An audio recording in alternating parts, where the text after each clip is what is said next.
ಈ ಮಂತ್ರಗಳನ್ನು ಹೇಳಿ ಒಳ್ಳೆಯ ಮದುವೆ ಸಂಬಂಧವನ್ನು ಪಡೆದುಕೊಳ್ಳಿ. ಮದುವೆ ಎನ್ನುವುದು ಪ್ರತಿಯೊಬ್ಬರ ಜೀವನದಲ್ಲೂ ಪ್ರಮುಖವಾದದ್ದು. ಜೀವನದುದ್ದಕ್ಕೂ ನಮ್ಮವರು ನಮಗಾಗಿ ಮಾಡುತ್ತಾರೆ, ನಮ್ಮ ಸಂಸಾರ ನಮ್ಮ ಮಗ ಎನ್ನುವ ಹೊಸ ಪ್ರಪಂಚದ ಸೃಷ್ಟಿಯಾಗುತ್ತದೆ. ನಾವು ಈ ಪ್ರಪಂಚವನ್ನು ಬಿಡುವವರೆಗೂ ನಮ್ಮೊಂದಿಗೆ ಹೊಸ ಪ್ರಪಂಚ ಇರುತ್ತದೆ. ಹಾಗಾಗಿ ಮದುವೆಯ ನಂತರ ಜೀವನ ಸುಖಕರವಾಗಿರಲಿ, ಒಳ್ಳೆಯ ಹುಡುಗ ಸಿಗಲಿ ಎಂದು ಪ್ರತಿಯೊಬ್ಬ ಹುಡುಗಿಯೂ ಆಶಿಸುತ್ತಾಳೆ. ಅಂತಹ ಒಳ್ಳೆಯ ಸಂಬಂಧ ಪಡೆದುಕೊಳ್ಳಲು ಒಂದು ಮಂತ್ರ ಇದೆ. ಆ ಮಂತ್ರ ಯಾವುದು, ಅದನ್ನು ಹೇಗೆ ಹೇಳಬೇಕು ಅಂತ ಇವತ್ತಿನ ವಿಡಿಯೋದಲ್ಲಿ ನಾವು ನಿಮಗೆ ತಿಳಿಸಿಕೊಡುತ್ತೇವೆ.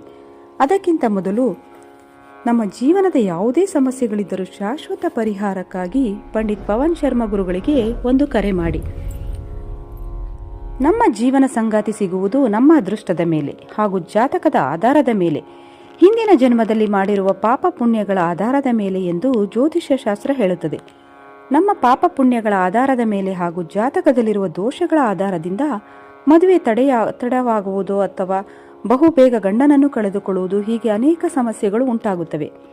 ಆದರೆ ಆಧ್ಯಾತ್ಮಿಕ ಹಿನ್ನೆಲೆಯಲ್ಲಿ ಕೆಲವು ಹೋಮ, ಮಂತ್ರ ಹಾಗೂ ಪರಿಹಾರ ಕ್ರಮಗಳನ್ನು ಕೈಗೊಳ್ಳುವುದರ ಮುಖಾಂತರ ಸಮಸ್ಯೆಗಳನ್ನು ಪರಿಹರಿಸಿಕೊಳ್ಳಬಹುದು. ನಿಮಗೂ ನಿಮ್ಮ ಮದುವೆ ಎನ್ನುವುದು ನೀವು ಬಯಸುವಂತಹ ಹುಡುಗನೊಂದಿಗೆ ಆಗಬೇಕು ಎಂದಾದರೆ ಈ ಮಂತ್ರಗಳನ್ನು ಹೇಳಿ. ಇದರಿಂದ ವಿಳಂಬಿತ ಮದುವೆ ಸಮಸ್ಯೆ ಇದ್ದರೂ ಬಹುಬೇಗ ಕಂಕಣ ಭಾಗ್ಯ ಕೂಡಿ ಬರುತ್ತದೆ. ಆ ಮಂತ್ರ ಹೀಗಿದೆ: ಓಂ ನಮೋ ನಮೋಭಿಲಾಷಿತಂ ವರಹನ್ ದೇಹಿ ವರಹಿ ಓಂ ಘೋರ ಪಾರ್ವತೀ ದೇವಿಯೇ ನಮಃ. ಮತ್ತೊಮ್ಮೆ ಹೇಳುತ್ತೇನೆ: ಓಂ ನಮೋಭಿಲಾಷಿತಂ ವರಹನ್ ದೇಹಿ ವರಹಿ ಓಂ ಘೋರ ಪಾರ್ವತೀ ದೇವಿಯೇ ನಮಃ. ಪ್ರತಿ ಸೋಮವಾರ ಬಾಲಕಿಯರು ಹಾಗೂ ಬಾಲಕರು ಶಿವಲಿಂಗಕ್ಕೆ ನೀರನ್ನು ಹಾಕಿ ಅಭಿಷೇಕ ಮಾಡಿ ಪ್ರತಿದಿನ ಬೆಳಿಗ್ಗೆ 21 ಬಿಲ್ವಪತ್ರೆಯನ್ನು ಶಿವನಿಗೆ ನೀಡಬೇಕು. ಆಗ ವಿಳಂಬಿತ ವಿವಾಹವು ಬಹುಬೇಗ ಆಗುತ್ತದೆ.